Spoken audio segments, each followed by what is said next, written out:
My name is Gerald Schroeder. I have a, thank God, a strong science background from MIT, Massachusetts Institute of Technology, bachelor's, master's, PhD, 7 years in the physics staff, seen a whole range of atomic bombs detonated, moved to Israel, met my wife, Barbara Sofer, a great writer, and then teach Torah and science. So luckily, I'm lucky that I have the two that come together. And one of the questions that I'm asked as a scientist is, how can a scientist really believe that there's something that we refer to usually as God? You know, is this metaphysical whatever acting in the world or producing the world? And the irony is, the question's really a non-starter. Science has in fact discovered God.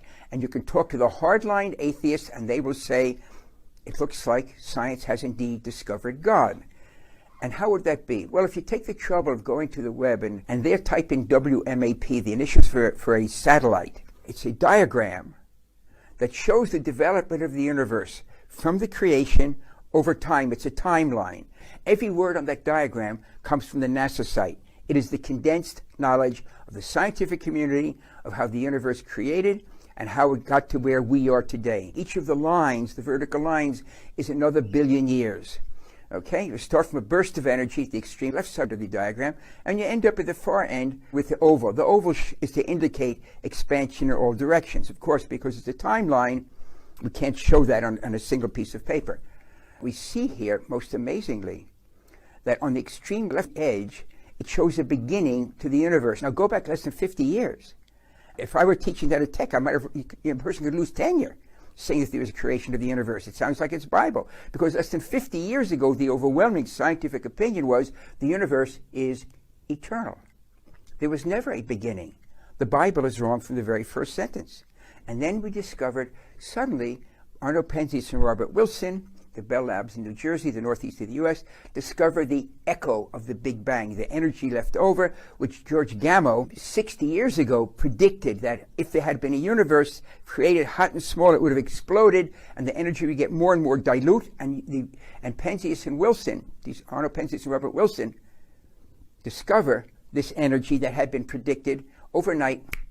The Bible got it right. There was a beginning to the universe. Now, the black in the diagram is nothing.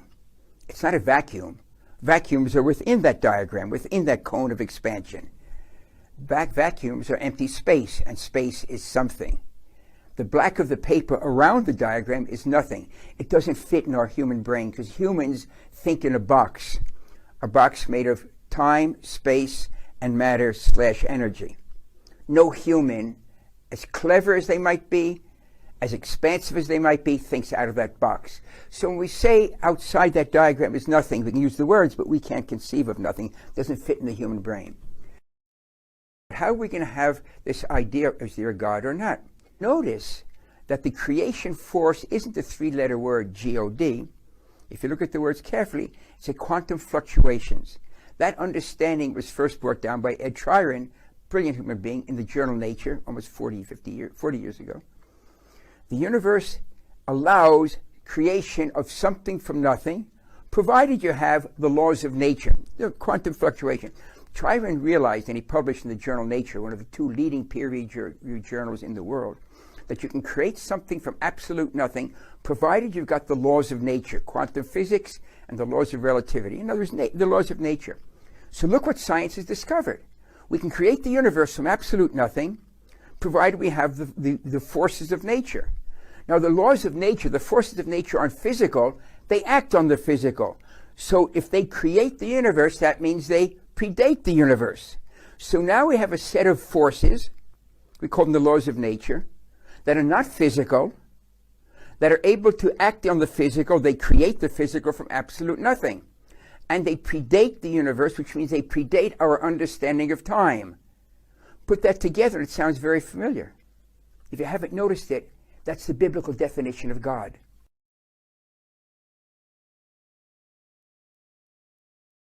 There's only one nuance that's left hanging. We can talk about it another time, perhaps. Is that which created the universe, those forces active in the universe. But up to that point, science says you are correct. The definition of the biblical God is predates time, outside of time.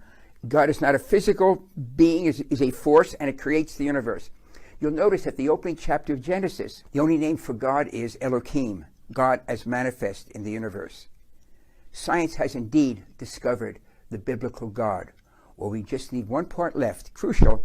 That which created the universe is also active in the universe itself.